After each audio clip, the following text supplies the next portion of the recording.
Minasan,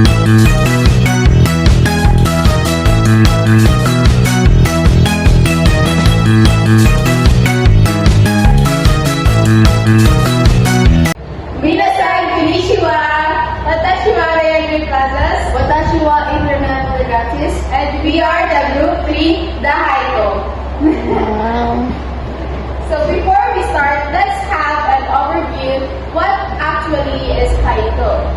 So its history dates back to the 17th century of the Japanese tradition. So it was originally just the opening part. So sa una ni gihimura ningkom kay kanang sa introduction na sa buong. So it is called arenga. But over time, since kay na-realize sa mga poets na even though kami intro pa sa poem, naaalabitaw tanan ang whole na stories sa Tibok. So over time, nahimo mga late 1800s, so nahimo na silang haiko. Nahimo na silang usa na poem. So its structure is what makes it unique. So ang haiko is known for kanang the shortest kanang poem sa whole world. So ang haiko na known sa siya not just because kay unique siya, but because ilang structure. So as you can see, gamay ito siya, wala na kinunahan lang ang oritaw tulo, but yung kabuok, hindi pa dupan. So itong structure is 5-7-5. So 5 are passable sa first line, 7 sa second line, and 5 sa third line. So sa kanang pagkuha na ni, sa pag-expand sa explanation na ni sa akong partner na. Also, tibok na kuha ng haiko poem, it consists of 17 syllables. Because it is so short, there is no room to flap. So, ani sa pagama sa kanang sa haiko poem, so murag wala dili siya magamit kay mga imagery, wala na bitay mga kanang deep thoughts pagtaw. Bali, every word is kanang important siya, count na dun siya every word nga. Counted iyahang meaning. So, but a haiko is more than just a syllable count. So, ang nature sa haiko is kanang back in the Japanese, kanang ilahang kanang theme bitaw gipokusan sa ani nga poem is nature. So, ang ilahang mga nigamit na word ani is mag-describe sa unsa bitaw nga season sila. Like kita ay snow, kay kanang snow na sa winter na, ingana. So, mga cherry blossoms for spring, mo nigamito nila ang makahimo sa haiko. So, it acts like a mental snapshot or a camera flash capturing one specific moment in time. Usually, something happening in the natural world. So, dili sila, ang haiko, dili sila usually the mga romance, mga romantic, mga isa pa ng mga tragic mga poems. Nag-base siya sa unsa din na experience sa people ana nga time. So, kanang dili sad ba ko ng haiko, wala tay prominent na author na naka-influence or naka-contribute na nahimo ang haiko. So, ma-discuss naman sa din sa line subject na to kani si kanang prominent na author sa kanang haiko, si Matsuo Basho.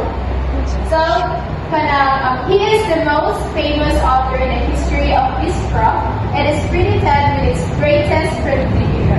Siya yun mo ay nakakontribute sa nahimo ang haiko. Before Basho, these poems were often just clever word games or jokes, but wala dun sila kaseryosohan. Basho changed that. He lived a very simple spiritual life as a traveler, walking through the forests and mountains of Japan. He believed that a poet should become the object they were writing about. So, naatoy deep na message or deep na character within sa haiko. So, gusto ni Basho na dili na bitaw siya mas simple lang ang poem, like maka-attract sa attention, na mag-deliver a message, but also, he wants to address na naay something sa poem na ikan sa author or sa writer. So, he took the simple 17-syllable format and used it to describe deep, quiet feelings and the beauty of the world. So, mga Japanese kayo, di ba sila mga nature lover, makuha mo din natin sa mga sa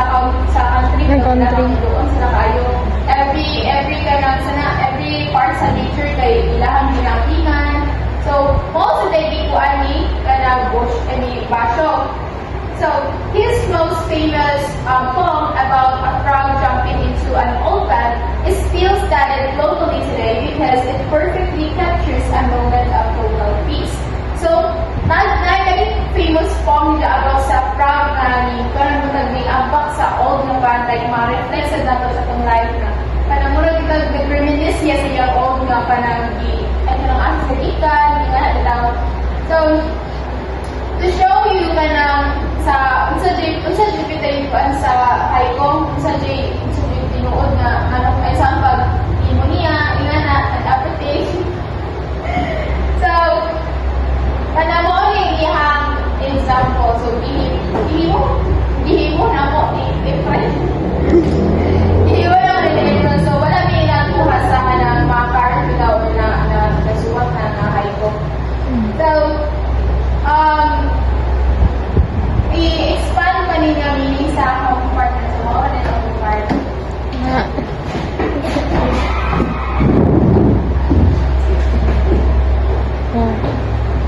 So, good afternoon again, everyone. So,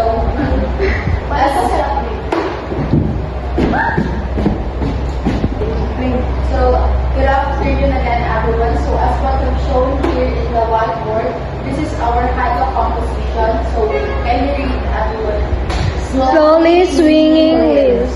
A leaves grow with their own pace. Whisper of the breeze. Diba, ang structure sa haiku is 575.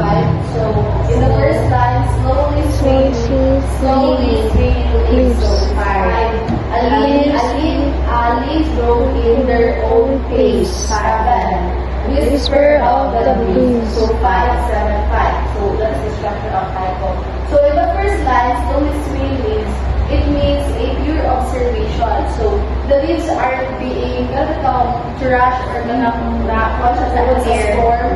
It is because ninyo siya sa iyang gentle and regulate na kanang face. So, in nature, slow movement means balance. So, the tree is in stress, the wind is violent. So, it's just simple siya na iyang kaugaling mo na. Next is the second line, the leaves move in their own pace.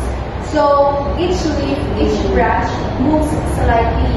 So, basing on their in accordance with silang ganahan direction, depending on the size, age, or position. Even though bisan nga sila ubusa ka nagkaroon na sana ilang makuha. So, di ba, kung there's no two leaves spinning at the same time. Diba, ang leaves kaya lahi-lahi siya ganang direction. So, one ang purpose sa haiku. And then, nature doesn't standardize. So, kanina the word which is groove, diba, in dancing groove means you can move freely on your own will. And then, it means no resistance. So, the leaves aren't fighting the wind. The wind doesn't wala fight ang wind. Ubud actually ang sa hangin. Ano siya go, the flow lang siya. So, they yield, flex, and that flexibility is actually how they survive. So, there are some leaves that are rigid leaf na makamura siya dayon, and there are some na flexible enough to kanamura ito makapit siya hapon sa kanang kaya niya. And then, the word own pace means nature isn't rush. So, a tree takes years to grow, leaves takes weeks to turn, and nothing in nature is inherent, yet everything that gets it done. Next, the third slide, whisper of the breeze. So, the breeze is the unseen force causing the movement. Diba, ang breeze, kaya siya na may force na upaliyok sa wind. So, it does not mean a kanang forceful bitaw na kanang movement. Dili siya like sa typhoon or sa kanang gale. It is just a whisper. So, in nature, whispers matter. So, a light breeze carries pollen, cools the leaf surface, signals changes and weather. So, it's subtle but essential.